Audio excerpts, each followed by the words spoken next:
올해가 2025년, 내년이면 한국인 최초 이학 박사가 탄생한 지 딱 100년. 제가 오늘 소개할 이 인물은요, 전 세계 과학자들의 주목을 확 끌만한 박사 논문을 내면서 대한민국 최초의 이학 박사 타이틀을 따신 분인데요. 근데 그때가 일제강점기였던 1926년이었어요. 근데 이분은 개인의 명성보다는 내 나라, 내 학생들을 더 가르치는 게 중요하다면서 그냥 그 해외에서의 많은 커리어를 포기하고 귀국길을 오릅니다.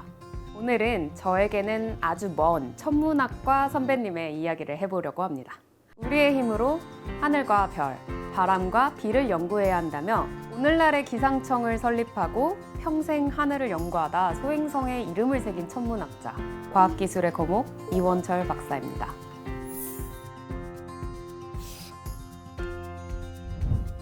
저는 과학을 좋아하는 수다쟁이 천문학자 현민희입니다.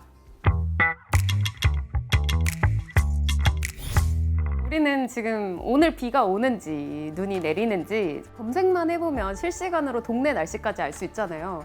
이렇게 미래 날씨를 예상하려면 사실은 과거 날씨에 대한 데이터가 있어야 되고 그 데이터를 가지고 분석을 해서 오늘이나 내일의 날씨를 이제 예측하게 되는 거죠.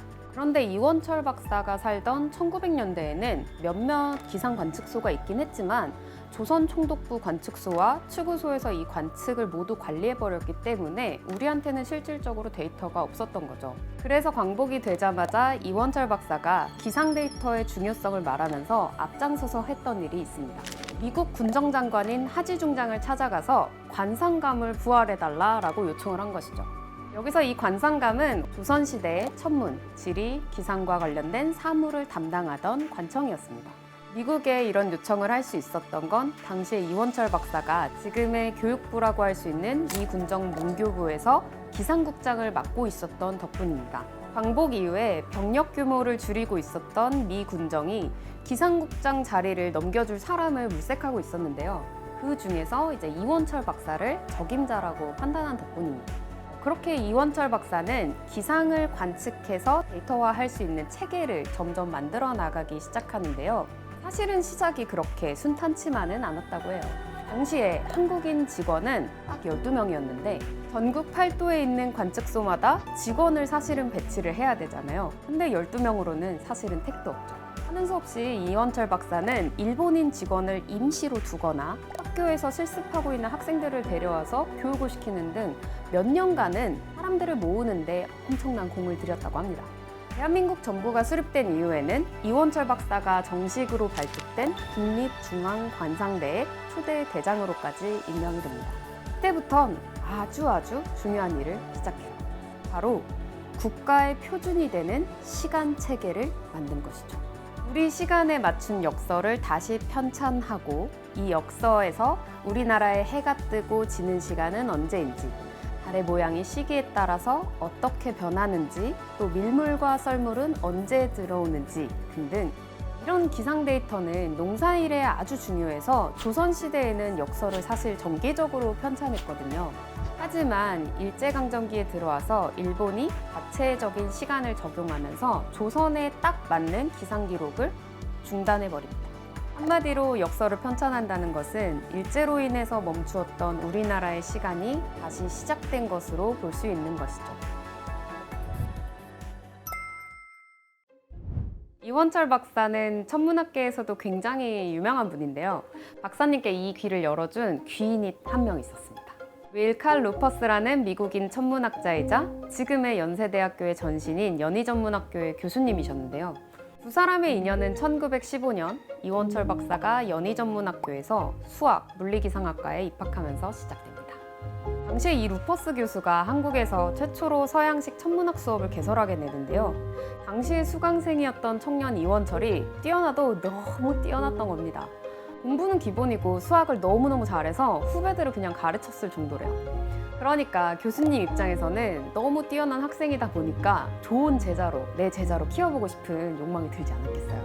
그래서인지 루퍼스 교수는 청년 이원철에게 미국 유학을 권하게 됩니다. 그 유학을 가실 수 있었던 그 배경이 결국 루퍼스 교수님의 도움 또는 이제 YMCA에 소속되어 있는 선교사 분들의 도움으로 그 미국으로 유학을 가실 수 있었고, 그런 측면에서 사실 YMCA와 그 연희전문학교는 뭐 깊은 관계가 있었습니다.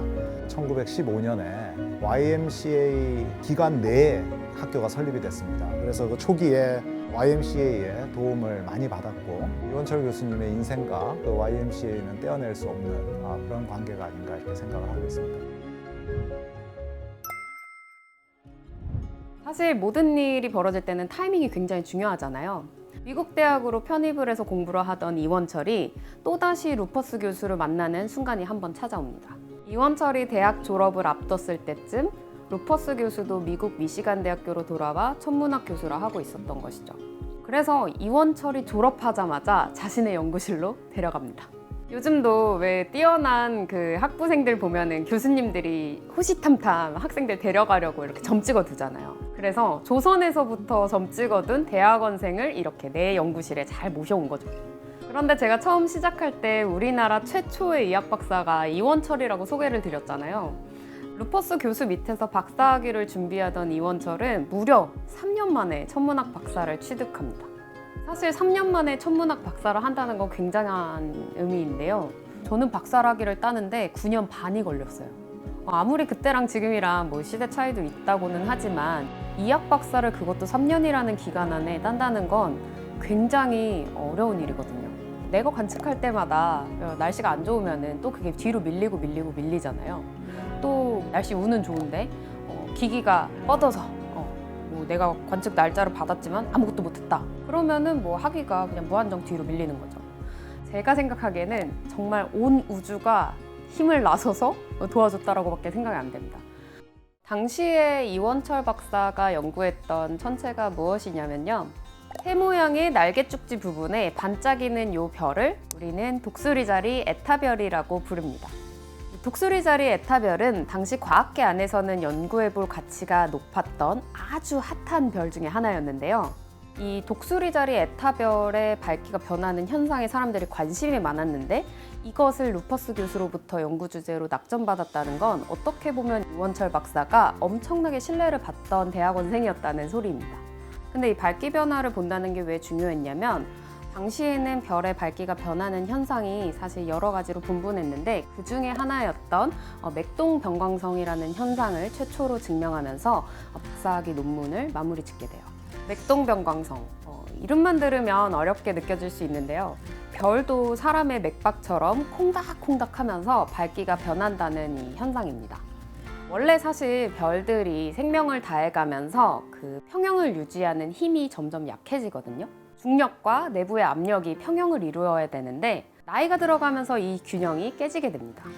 이 균형이 깨지면 어떻게 되냐면 별의 표면이 부풀었다가 또 쑥 가라앉았다가 부풀었다가 쑥 가라앉았다 하는 콩닥콩닥 하는 형상이 발생하게 되는 거죠. 이렇게 되면 팽창과 수축을 반복하게 되고 별의 내부가 온도가 바뀌면서 밝기도 따라 변하게 되는 것이죠. 당시에 이 현상은 어떻게 보면 관측으로 확인되지 않은 가설로만 존재했었는데요. 루퍼스 교수가 이것을 관측적으로 증명하는 일에 이원철 박사를 참여시키게 됐고 이 이원철 제자도 어떻게 보면 교수님이 준 미션을 잘 끝마치게 됩니다. 그렇게 맥동병광성을 관측적으로 증명했다는 소식이 조선에까지 전해집니다. 수십 년 내로 정예의 과학을 가지고도 수백의 세계 천문학도가 찾지 못하던 유명한 별 한 개를 역학의 힘을 통하여 발견하였으므로 그의 이름을 따서 원철성이라고 공칭한다고 합니다. 그런데 여기서 뭔가 이상한 점을 찾으셨나요? 조선인 천문학자가 원철성이라는 새로운 별을 발견했다고 잘못 보도가 된 것입니다. 다시 바로잡긴 했지만 이 오보 덕분에 이원철 박사는 더더욱 조선에서 유명세를 타게 됩니다. 당시 원철성이라는 이름을 안 들어본 국민이 없을 정도였다고 해요. 그렇게 전 세계 과학자들의 주목을 받던 그 순간 이원철 박사는 나는 학생들을 가르쳐야 한다면서 모교인 연희전문학교의 교수로 돌아오게 됩니다. 이원철 박사의 수업은 조선에서 거의 유일한 천문학 강의였다고 해요. 더군다나 당시 학생들은 별을 볼 수 있는 방법은 책 속에서 그냥 흑백 사진을 보거나 맨눈으로 하늘을 바라보는 것 뿐이었는데요. 1928년 이원철 박사가 굴절 망원경을 국내에 처음 들여온 덕분에 학생들도 별을 망원경으로 자세히 관측할 수 있게 되었습니다. 1920년대에 다시 모교로 오셔서 교수 생활을 시작하셨습니다. 그래서 후학을 양성하셨는데 1938년에 흥업구락부라는 그런 단체에 연루된 그런 사건이 있었습니다. 이 단체에서는 우리나라 독립을 위해서 여러 가지 활동을 했는데 특히 이제 저희 연세대학교, 그때는 이제 연희전문대학교인데 교수님들이 중심이 됩니다. 역시 그 이원철 교수님께서도 연희전문대학교 교수로서 연루가 돼서 이제 교수직에서 물러나시게 됩니다. 그런데 이제 재밌는 거는 뭐 이후에 학교 직원으로 다시 채용이 돼서 저희 연희전문대학교로 돌아오게 됩니다. 이걸 봐서도 제가 보기에는 얼마나 학생들을 가르치고 또는 이제 과학 발전을 해야 되겠다라는 그런 사명감이 있으셨는지 가름할 수 있었습니다. 이원철 박사는 광복 후에도 우리나라 교육에 큰 역할을 하게 되는데요. 1954년 우리나라 최초의 공과대학인 인하공과대학을 설립하고 그 다음 해인 1955년에는 모교인 연희전문학교와 세브란스를 통합해서 지금의 연세대학교를 만드는 데 기여하는 듯 후학 양성에 굉장히 힘을 쏟게 됩니다. 이원철 박사는 대중들을 위한 대중교육에도 진심을 다했는데요. 학생 시절 공부를 이어갈 수 있게 많은 도움을 줬던 YMCA의 재단 이사장을 역임하기도 합니다. 그렇게 많은 것을 일궈낸 이원철 박사는 1963년 봄 67세를 일기로 세상을 떠나게 됩니다. 전 재산이나 다름없던 경기도 양평의 땅과 거주하던 가옥까지 전부 YMCA에 기증하고 그의 조의금도 역시 연세대학교의 장학금으로 기부했다고 해요. 생을 마감하는 순간까지 또 그 이후에도 나라의 발전을 위해서 모든 지식과 재산을 바쳤던 것이죠. 그가 나눈 사상과 정신을 이어받은 후배들이 1974년 국립천문대를 만들고 이어 우주전파관측소, 보현산 천문대, 또 제가 몸담았던 한국천문연구원도 출범을 하게 됩니다. 정부도 이 많은 업적들을 기리는 뜻에서 이원철 박사를 과학기술 유공자로 지정하고 과학기술인 명예의 전당에 이름을 올렸습니다. 대한민국 기상과 천문학의 초석을 다졌던 이원철 박사의 이름은 2006년 봄 한국천문연구원이 발견한 작고 붉은 이 소행성에 새겨지는데요. 어쩌면 생소할지도 모르는 이원철이라는 이름 석자를 행성에 새겼다는 건 그의 정신이 영원히 빛나길 바란다는 후배 과학자들의 마음이 담긴 게 아닐까요?